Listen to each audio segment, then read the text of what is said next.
right, we are live. All right, everyone. Hello and welcome. My name is Madeleine Clarkson, and I am the Communications and Project Manager at the Stigma-Free Society. And I'm here this morning with Jenny Story. How are you doing today, Jenny? I'm doing great. How about you? I'm doing great as well. Yeah, no, it's a kind of a cloudy day, but it's a good day. It's almost Friday, which is always nice. Yeah, can't go wrong with that. Exactly. So everyone, I'm going to read Jenny's bio just to give you a bit of an introduction to who she is, and then we will jump right into the interview. All right. So Jenny Story was born in Yellowknife, but lived the majority of her life in Vernon, BC. She attended Vancouver Film School from 2011 to 2013 and became a 2D and 3D animator. She is also an author of a best-selling book called Dysnomia, Outcasts on a Distant Moon, the first of a trilogy, and will be publishing the second book this year. She won the ANCA World Autism Festival for Literary Arts in 2016. She was a finalist for Book of Excellence Awards in 2019 and was the winner of the BCAutism Awards for Self-Advocate of the Year in 2020. Wow, that's awesome. And recently, she was in a TELUS original documentary with another autistic individual called Stories from the Spectrum, Growing Up with Autism. During the COVID-19 pandemic, she has been writing the third book and working on an animated short that she hopes to also share this year. Despite being diagnosed with autism, Jenny has always remained focused on pursuing her dreams and is passionate about inspiring others to do the same. Okay, what very impressive bio. It's always interesting hearing about yourself, hey, and just sitting there like Interesting. I didn't, yeah, for sure. Yeah. Just to start off, maybe could you tell us a bit more about yourself, and just how did you come to be where you are today? As I mentioned, I was originally born in the Northwest Territories of the capital of Yellowknife, but I lived in Vernon and grew up in Vernon for most of my childhood. It was fun. My family and I did a lot of fun activities together, and I hung out with my friends there. Then I graduated from high school at a place called Clarence Fulton. And right after that, I went straight to Vancouver Film School for 2D and 3D animation. I didn't even know, it was like only like a month or two I had to get there because we started September. And and then for my classical animation, which is all like 2D hand-drawn animation, I was in that class for about a year. And then after that, I went to, they called at the time digital character design, which is learning the basics of 3D animation that's all done by the computer. And I learned that for about a year and a half. And and after that, I've been working on my book, publishing that out, writing the second one, and just lots of work. Yeah, wow, that's so very cool. I think animation, it's a very cool career to pursue, and also writing. I'd love to know just a bit more about like what got you into animation. Like, how did you know right out of high school that you wanted to become an animator? Like, what did you have, like a passion for that growing up, or what was it like for you? Yes, for sure. It was definitely a passion for me. I loved, when I was little, I just loved watching my animated movies like Bambi and Beauty and the Beast, Fox and the Hound, Thumbelina, and just watching them and then seeing like at the end of the credits how they sometimes have behind the scenes on how they do stuff. Especially with Bambi in particular. I loved watching the behind the scenes for Bambi. And just like seeing how it all works, the process, it's just cool seeing it all with like from one tiny little drawing and how they just brought the character and world to life and make it feel so real. And it's like, I love that. I wanted to be a part of that, to do that someday. Yeah. Wow. Yeah. That's very nostalgic. Now I'm thinking about all those animated shows we used to watch. Yeah. That's so great. That's great to know kind of what you're passionate about so early on. And then you wrote a book, and I'd love to know more about that and how did that come to be, like the ideas behind it and everything like that. Yeah, sure. So my book is called Dysnomia, Outcast on a Distant Moon. It's the first of a trilogy, and it's about this girl named Layla who becomes the first royal commander of her hometown. But then there's this bad guy named Nylam who's attacking the town, and nobody really knows why yet. So when her and her friends try to go stop him, he traps them in a buckle and drives them off a cliff. And so you think they've died, but they actually get stuck in this secret underground world. And yeah, and that's where that's where the book begins. Wow, that sounds really awesome. Yeah, I don't want to give away too much because people will probably want to read it. Yeah. Yeah. Oh, that's very, very cool. Yeah, and so I also just want to know, because the way that we connected was because the Stigma-Free Society is partner organizations with Autism BC. They're one of our awesome partners. We have a great relationship with them. And I watched the BC Autism Awards when they were going on, and it was so great. And so I saw you win the award.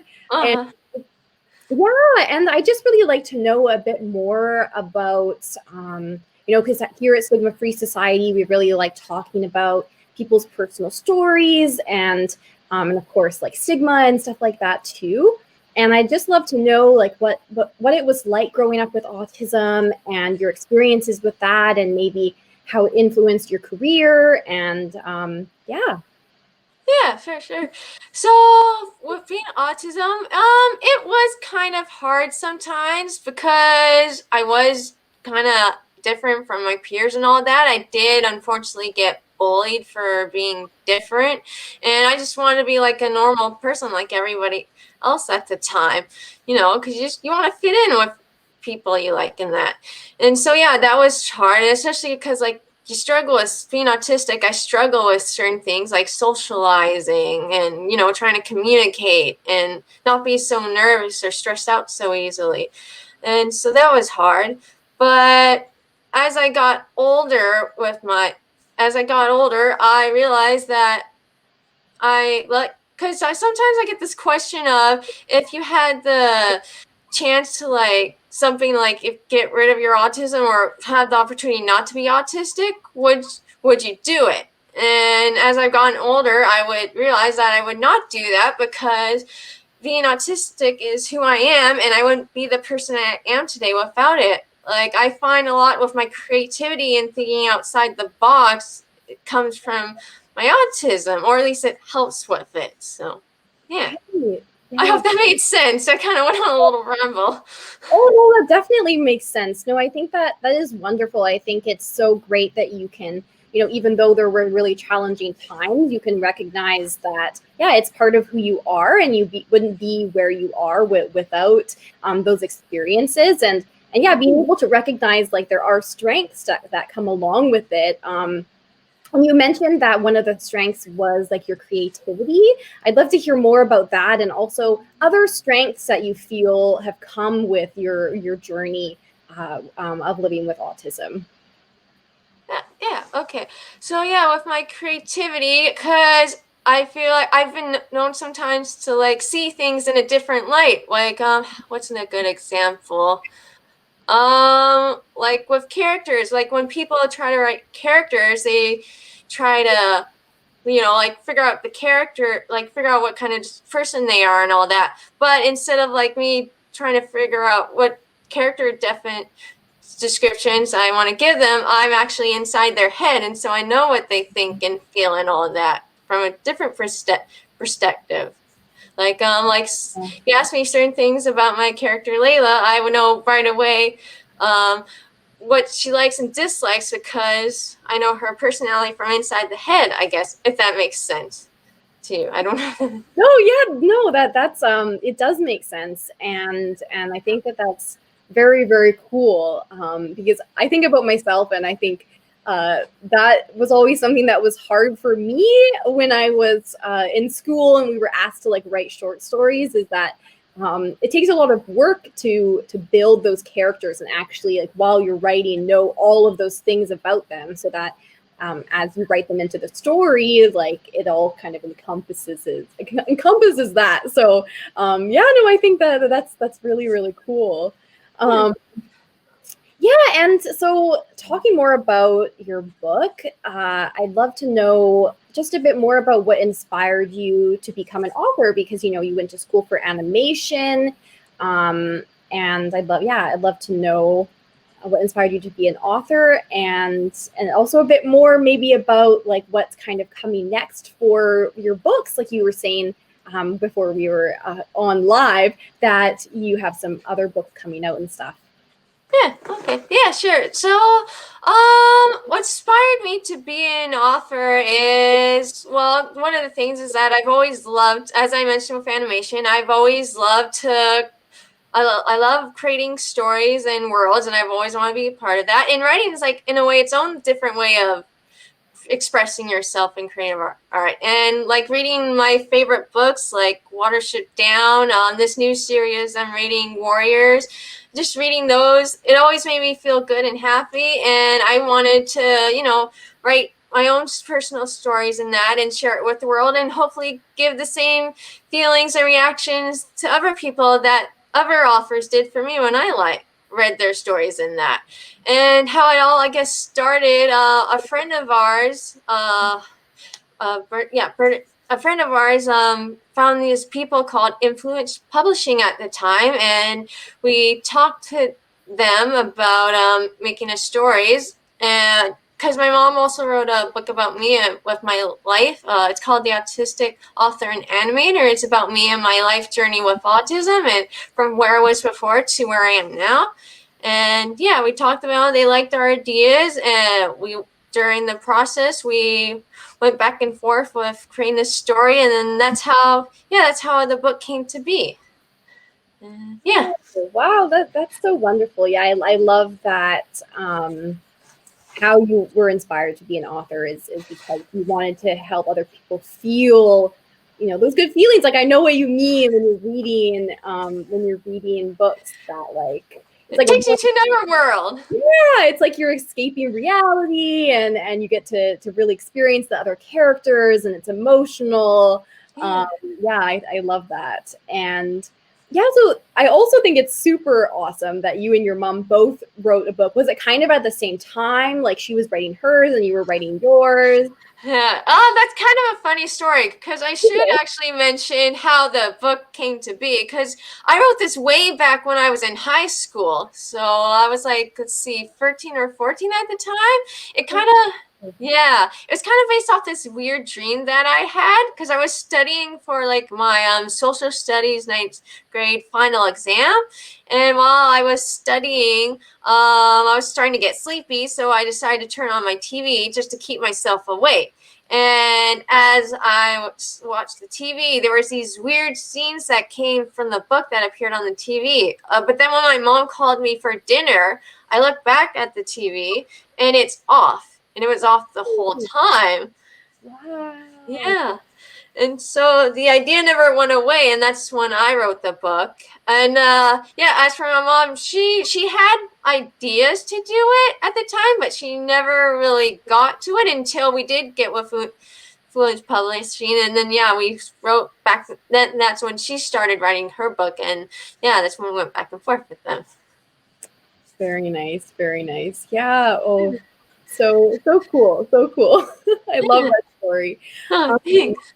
Yeah, and so your mom wrote the book, and it was more about you, and was like about your relationship and your life growing up. I'd love to hear a bit more about like kind of that story, and you talked about how it was before and how it is now. I'd love to hear more about that. Yeah.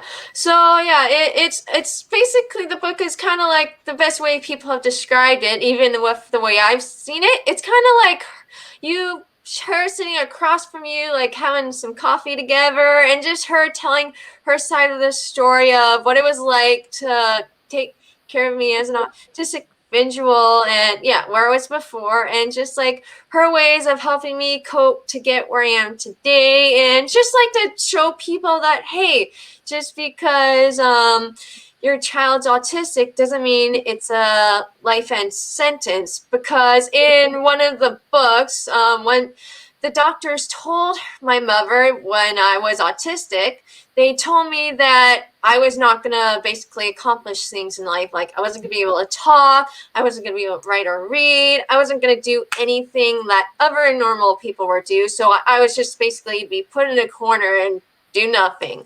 But my mom, thank goodness, the good, strong person that she is, when she got out there, she said that is not going to happen. And she worked hard to help me to get the best education I could get, to get where I am, to be the happiest I can be with I am, and just being a supportive and strong rock for me there. And it's her, that's where her story is. Yeah. Wow. Yeah, that is so interesting, because I have heard that a lot of times, we have been interviewing, for example, like presenters to be presenters with us for our school program, other individuals with autism, and the same thing about doctors when the diagnosis was first given, saying, oh, they're not going to accomplish this and this and this and this, just like right off the bat. And that must have been so hard, like for your mom, but also for you. How old were you when you were diagnosed? I was 2 or 3 at the time. When I was diagnosed. And that would be hard for a parent, because it's just like, it's not even like nice feedback. It's just like bringing you, like hitting you with a rock, like that's it. And that would hurt. It would be so depressing. Like how would you, feel?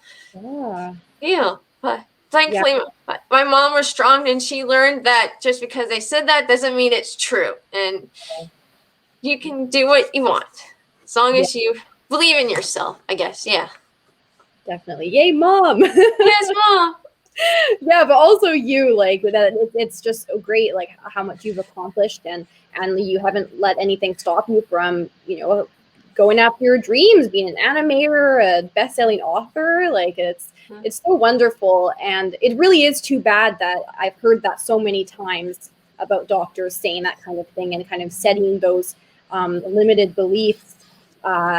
But it's great that you've been able to, just like be like, nope, that's not gonna happen. Like, I agree, because that is sad when they do that, and just like that stigma of what people can accomplish or can't, because there are, okay, how do I explain this? Because technically there are different levels to autism, where some people, they struggle with speaking, and some might struggle with speaking or doing certain things, but then others like me can't. But if you say that, people can just do more than what they're expecting. And it just sucks when they do that, like put you in a stigma and say, oh, you can only do this and this. And it's like, no, how do you know until you try?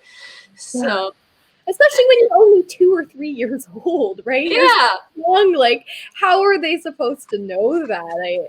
I think that is silly, and hopefully maybe it's better nowadays, and there's like less stigma. I think that we're getting better, but there's still a lot, a lot to work on. And so again, like I said at the beginning, we connected with you because you were a winner of the BCAutism Awards, and I'd just love to know more about that process and what it meant to you to win that for the Self Advocate of the Year. I think that that's such an amazing recognition, and just love to know what that meant to you, and a bit more about that experience. So my mother was the one that entered me through she found it online through another person who entered it, and they talked about it. It was really nice. So we entered, and I won the 2020 Autism Award for the Self Advocate Year Award. And it was a real honor. It was nice to know. It was an honor and privilege to win it, because it was nice to know that everything that I'm doing to help show, hey, we can do whatever we want. There's no limits to what we can do. We can do anything just like anybody else. To know that, hey, that all that hard work is like showing that it's possible. But I've also had people outside before and after this told me, hey, we're great to hear your story, because I didn't, as an autistic individual, I didn't believe that I could do things, but hearing your story and what you've accomplished and could do, it's inspiring. It makes me feel like I'm able to achieve and do what I want to, which is always nice to hear from people. Yeah, that's the power of stories, right? That's the power of sharing your story and other people relating to your story. And yeah, it's like you're a role model for other people who may have heard the same things growing up, of the, you know, you're not going to accomplish these things you want to accomplish, but now, yeah, they can hear your story and be like, actually, like, I can. Yeah, if she can do it, so can I. Yeah, exactly. Oh, that's great. That's great. That must have been a really cool experience. And I really liked hearing after, you know, what you won. And then there was a little bit of an interview and just hearing more about your writing and stuff like that. But so the award was for Self Advocate of the Year. And I'd love to know more about what you've done for, you know, advocating for yourself over the years, that, you know, might be helpful for other people watching, or just some advocacy that you've had to do over the years. Okay, so how do I explain? Well, my mom and I have done events social events for out there, talking about our stories and what we've done to get where I am, and just share the positive light of, hey, just because you're artistic, and that doesn't mean that it's life ends. And there's always a light at the end of the road, and you can do anything that you set your mind to, and just helping to spread some positive light on autism, because it's always shown in a negative light. But because, like you said, I think autism is slowly starting to pick up, as, you know, we're talking about it more, you know, that there's a light to it, that there are good things about being autistic, and the more we share that, the better. I hope that made sense. Yeah, that does make sense. Yeah, I think that's so great. That's spreading awareness, because the more that we talk about it, the more that you share, the more people will hear, and just the better it'll be. But of course, you know, it's a long process, but every person can make a difference, right? Every person, when they share their story, or just like advocate for themselves or advocate for others, you know, that's making a first step towards less stigma. Yeah, Exactly. Yeah. And like something else that you did was the Tellus original documentary, the stories from the spectrum growing up with autism. What was that documentary, and like how did you get involved in that? When was it? I'd love to know more about that. Yeah, so the documentary, well, originally I wasn't gonna be in it. It was actually for this other autistic individual named Brody, who is amazing, and he does a lot of TED Talks, and also trying to get out the like awareness of like the positivity with autism. That it was originally supposed about him, but because it was from Kamloops, the people that did it, but I'm trying to remember, they somehow heard about us and our story, and they liked our story, and emailed me and my mother like, hey, would you like to be a part of this documentary with Brody and that? And I accepted, and yeah, they came to Vancouver and we did the documentary. They asked me questions about the book, and well, my autism first, of course, my autism and my story in the book and my feelings about it, and and that's how it came to be. Wow. And where can people watch it? Like, is it a public documentary that people can find online? Yeah, it's you can actually find it on YouTube. It's supposed to be on the Telus TV too. We haven't found that yet, but it's definitely easy on YouTube. If you search it up, you can definitely find it on YouTube and that. Okay, yeah. Maybe after the show I'll post in the comments, I will post the link to the documentary, and then people can go watch it if they would like. That's so great. Yeah. Yeah. So back to your book and your writing, and just about your kind of plans for the next little while. Like, what are you working on right now? You mentioned also like a short animation. Yeah, just like your next projects. What are you up to next? Yeah. Okay. Yeah. So, because of COVID, it has pushed us back with like doing book events and trying to go out and talk about the autism and that. But so I've been working on the second book, which I'm hoping to publish out this year in spring. I'm writing the third book with that as well. And then yes, I'm also working on a short animation because it's been a while since I've done animation. I would like to show some of my animation skills, and I hope to share and put that out there this year. I'm still figuring out which route to go with it. And then I also am working on the script for my book, because I would also like to turn my book into a animated movie someday. Hopefully a 2D animation one, but we have to see where that goes. And yeah. Wow. Oh, wouldn't that be so cool? Oh, Yeah. you're turning like your first book into a script. Is that what you're working on right now? Yeah, I'm working on the script right now for that. There's a program that said that they might be able to help with that, but we'll see. But yeah, I'm working on the script for that right now. Oh, that's exciting. That's Yeah. so exciting. And where can people find your book if they would like to purchase it and read it? Where can they find it? Yeah, you can get my book on like on Indigo, Amazon, Barnes Nobles if you live in America. It's also on ebooks if you prefer to read it on the tablet versus the book. And then you can also get it on our website as well. Our websites. Mine should be Jenny's Story Dysnomia Trilogy Series, if I'm correct. And yeah, and then if you need more questions, you can also find me on the Dysnomia Facebook page, my Twitter and Instagram if you do have questions about that too. If you can't find it, so Yeah, okay. I'll also put that stuff in the comments afterwards so people can also find that your website and your social media, and yeah, just like where people can buy your book, because I'm sure people will want to check it out after this interview. So we're kind of coming to a close, but before we go, I'd love to just ask you, going back to the topic of autism, and just what kind of advice would you give people who may have heard similar limiting beliefs from doctors, from other people in their life, or the loved ones of an individual living with autism? What kind of advice would you give those people?